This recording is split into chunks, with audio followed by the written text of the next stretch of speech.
I don't care about your schedule. You are not using those things in my forest. Listen, I ain't got time to argue. Now move! The year is 1972, and Bruce Dern is talking to plants in space, while robot companions that look like filing cabinets on wheels help him commit ecological terrorism against his own species. This shouldn't work. This shouldn't be compelling. This definitely shouldn't make you cry when a robot gets shot. But Silent Running turned a simple premise, the last forests in the universe preserved under glass domes orbiting Saturn, into the most prophetic environmental thriller ever made. 50 years before climate change dominated headlines, Douglas Trumbull created a film where Earth's entire ecosystem had been destroyed, and corporate interests wanted to nuke the last remaining trees for economic reasons. Hollywood wanted another 2001, A Space Odyssey. What they got was a $1.3 million meditation on isolation, environmental destruction, and whether humanity deserved salvation. Studios expected space adventure. Audiences got Bruce Dern having philosophical conversations with robots named Huey, Dewey, and Louie while tending to the last redwood forests in existence. When Freeman Lowell receives orders to destroy the forest domes and return to commercial shipping, he doesn't just refuse, he murders his crewmates, hijacks the ship, and becomes an eco-terrorist fleeing into deep space with only robots for company. The film that predicted our climate crisis with terrifying accuracy bombed because nobody wanted to hear the truth about environmental destruction disguised as science fiction entertainment. Started with one man's obsession with making trees the heroes of a space movie. Douglas Trumbull had just finished revolutionizing science fiction as the effects supervisor on 2001, A Space Odyssey, creating the most convincing spacecraft and alien environments ever put on film. Studios were throwing money at anyone who could recreate Kubrick's magic. But instead of making another epic space odyssey, Trumbull wanted to make a movie about gardening. The concept was deceptively simple. Earth's environment has been completely destroyed. The last surviving forests exist in giant greenhouse domes attached to cargo ships orbiting Saturn. When corporate headquarters decides these expensive nature preserves aren't profitable, they order the crews to jettison and destroy the domes. One botanist refuses and goes rogue. Trumbull pitched this as 2001 meets the treasure of the Sierra Madre. What he didn't mention was that 90% of the film would be one man talking to robots while watering plants. No aliens, no space battles, no romantic subplot. Just Bruce Dern, some ferns, and existential dread about humanity's relationship with nature. Universal Pictures. Bit because Trumbull's name was attached to the most successful science fiction film of all time. They gave him $1.3 million. Pocket change compared to 2001's $10.5 million budget, and told him to deliver space opera spectacle. What they got was an 89-minute environmental lecture disguised as entertainment. The screenplay, co-written by Derek Washburn and Michael Cimino, yes, that Michael Cimino, years before The Deer Hunter, was essentially a one-man play set in space. Freeman Lowell wasn't your typical space hero. He was a lonely botanist who cared more about plants than people, talked to himself constantly, and would rather commit murder than let a single tree die.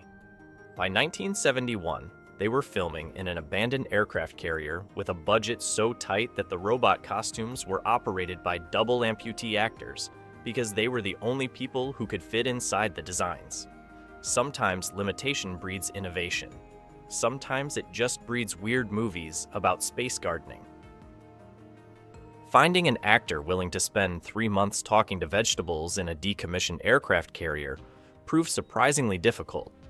The role of Freeman Lowell required someone who could carry an entire film essentially solo, make conversations with robots feel natural, and convince audiences that preserving plant life was worth murdering your coworkers.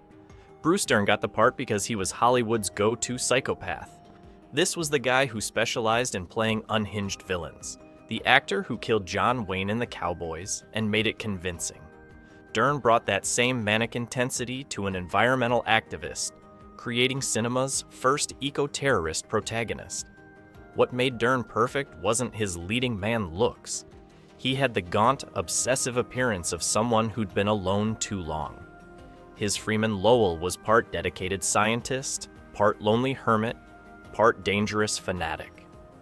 When he tenderly cares for injured plants while disposing of his murdered crewmates' bodies, Dern sells both the compassion and the madness. The supporting cast existed mainly to get killed off quickly. Cliff Potts, Ron Rifkin, and Jesse Vint played Lowell's crewmates as typical space jocks, more interested in poker and returning to Earth than preserving the last forests in existence. Their characters were deliberately written as unsympathetic, making their murders feel almost justified. But the real stars were Huey, Dewey, and Louie, the service robots that become Lowell's only companions after he eliminates the human crew. These weren't sophisticated androids, but essentially walking toolboxes with rudimentary AII. The genius was making them sympathetic without giving them personalities. They were just trying to help, following orders, learning to be useful. The robots were operated by Mark Persons, Steve Brown, Cheryl Sparks, and Larry Weisenhunt, all bilateral amputees who could fit inside the cramped robot shells. This wasn't a stunt casting gimmick, but a practical necessity. The robot designs were so small that only people without legs could operate them convincingly. Here's the challenge Douglas Trumbull faced: create convincing space forests, realistic zero-gravity environments, and believable robots on a budget smaller than most TV movies. The solution was brilliantly insane. Build everything practically, use forced perspective for scale, and shoot in locations that actually looked like spaceships. The forest domes were the film's centerpiece and biggest headache.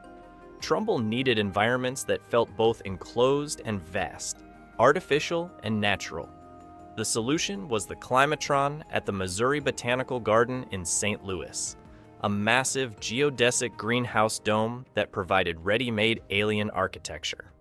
Combined with careful lighting and fog effects, it became a convincing space-based ecosystem. For the spacecraft interiors, Trumbull commandeered the decommissioned aircraft carrier USS Valley Forge, docked in Long Beach. The carrier's hangar decks and cramped corridors provided authentic industrial environments that would have cost millions to build on sound stages. The ship's existing infrastructure, pipes, ducts, machinery, became the spaceship's guts. The robot costumes were engineering marvels born from desperation. Trumbull's team created functional walking machines that could navigate stairs, manipulate objects, and interact with Bruce Dern convincingly. The operators inside couldn't see where they were going, communicating through radio headsets while navigating by feel. Silent running aboard a decommissioned aircraft carrier in Long Beach Harbor was supposed to save money. Old ships are cheap to rent, provide authentic environments, and eliminate the need for expensive soundstage construction. What nobody anticipated was trying to create science fiction magic in a rusting metal maze that had been decommissioning for years. The USS Valley Forge was huge, 888 feet long with multiple hangar decks, but also claustrophobic, dark, and filled with industrial hazards. The crew worked in compartments designed for military efficiency, not film production. Equipment had to be lowered through hatches, power cables snaked through narrow corridors, and everyone lived in fear of getting lost in the ship's labyrinthine interior. Bruce Dern essentially lived aboard the carrier for 3 months, sleeping in officers' quarters and eating in the ship's mess. This isolation method, acting, helped his performance but tested his sanity. Spending months alone on a dead warship while pretending to tend space gardens would challenge any actor's mental health. The robot operators faced unique challenges. Mark Persons, Steve Brown, Cheryl Sparks, and Larry Weisenhunt had to navigate the ship's steep stairs and narrow passages while blind inside mechanical suits. Radio communication with the crew was essential. One wrong step could send an operator tumbling down a companionway in a 200-pound robot costume. Douglas Trumbull was directing his first feature after years as an effects supervisor. He understood how to create convincing imagery, but was learning to manage actors, schedules, and budgets simultaneously. The pressure was enormous. If the environmental message felt preachy or the robot companions unconvincing, the entire film would collapse. The forest sequences required the cast and crew to travel between Long Beach and St. Louis repeatedly, matching lighting and continuity between the industrial carrier and the botanical garden's lush greenhouse. Every plant placement had to be precise, every camera angle calculated to maintain the illusion that these separate locations were the same spacecraft. Weather became an unexpected enemy.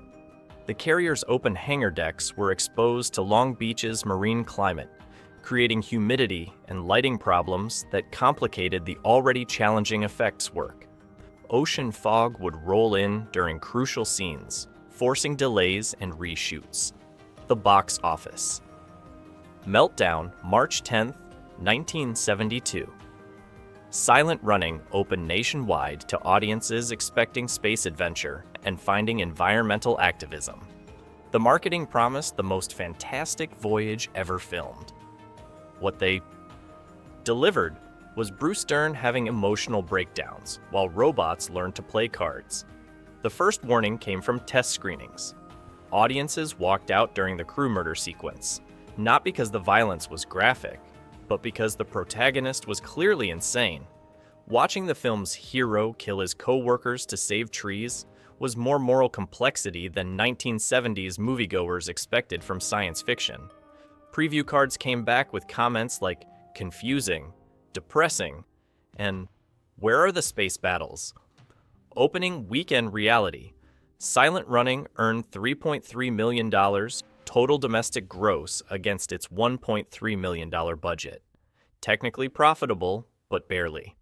Universal had hoped for another 2001-level success and got a modest return on environmental science fiction that audiences couldn't categorize. Critics were divided. Roger Ebert praised it as a quietly effective, remarkably touching science fiction film. Variety called it essentially a one-man show, and questioned whether Bruce Dern could carry a feature film solo. The environmental message that seemed cutting-edge in production felt preachy in theaters. The film disappeared from theaters after 6 weeks, dismissed as too slow and too preachy for mainstream success.